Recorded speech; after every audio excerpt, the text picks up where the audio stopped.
Jared, what would you say to the person who just doesn't want to spend the extra money on organic, that just doesn't really think it's worth it? Like, hey, you know what? At least I'm eating an apple rather than a candy bar. They just don't believe it's really that much better. What would What you would say I to say that? to them? I Mm-hmm. mean, are they asking me to convince them of otherwise? No, they just feel like, why would I spend the extra 90 cents on that when I can just get this? I wouldn't say anything to that person. I would say, good on you, God bless you. But like my brother shares a funny Rumi Osho story about like waking. Nobody likes to be woken up from a dream.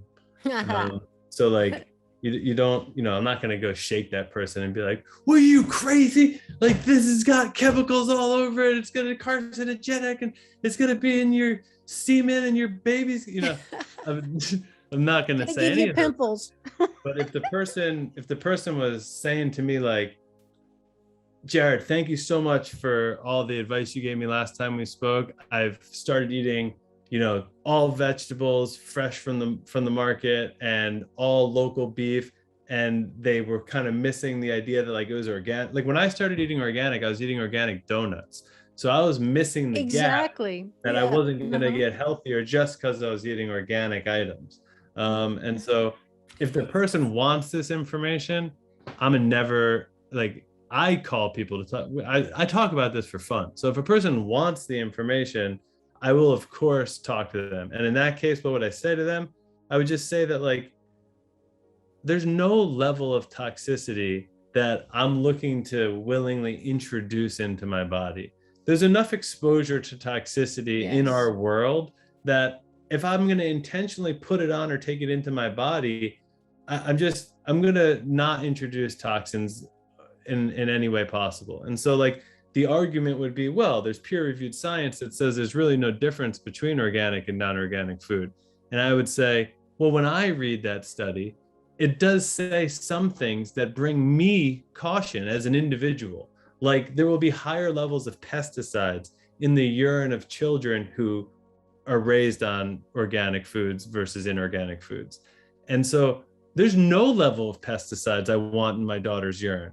Like you're talking about levels of like you're talking about thresholds of Mm-hmm. what amount of, Acceptable. yeah, Acceptable. Mm-hmm. okay, well, I don't know what government office is defining that, but it does not meet my definition of the amount of pesticides that is tolerable within my daughter's urine. It's not a science experiment. It's a I don't great want her to point. develop some Mm-hmm. cancer 30, 40 years from now because this guy's threshold was wrong.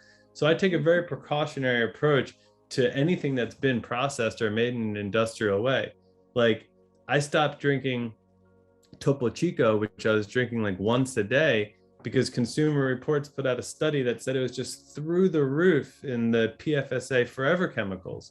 And so Oh, you're thinking, this is water. How could that be? And it's just the process of industrializing things at large scale yeah. introduces adulterants. And so for whatever reason, the machine that the water passes through, or the way the caps are put on, for some reason it introduces these forever chemicals. And they of course have a threshold that they for whatever reason tolerate, and then Topo and other brands far exceed those threshold. And then I'm sitting here thinking like, my threshold is zero. I don't want forever chemicals in my body. I don't want these things in our food supply. All I, right. I want So, these chemicals to be and banned. and at least the things that you can control, because we're getting so bombarded by so many toxins that we can't control. We can't control the Yeah. 5G emitting into our brains from satellites that Elon Musk or Bill Gates putting in. There's so many toxins that our bodies are dealing with. Why shouldn't we prioritize controlling the ones we can, like our food? Yeah, and the uncontrollable ones, I don't spend hardly a moment thinking about unless I can contribute to them positively. Like if there was Mm-hmm. a way, and speaking publicly is one of them, if there was a way to contribute positively to a transformation of the food system into a far more regenerative system, I Mm-hmm. would love to contribute to that in my lifetime. But Well, you are. there are in my way, but Yeah. I meant like in a way where it's like wow, billions of people are eating biodynamic food and we're all so much healthier. He was Maybe right. one day. We can only And hope, Jared. We can only hope.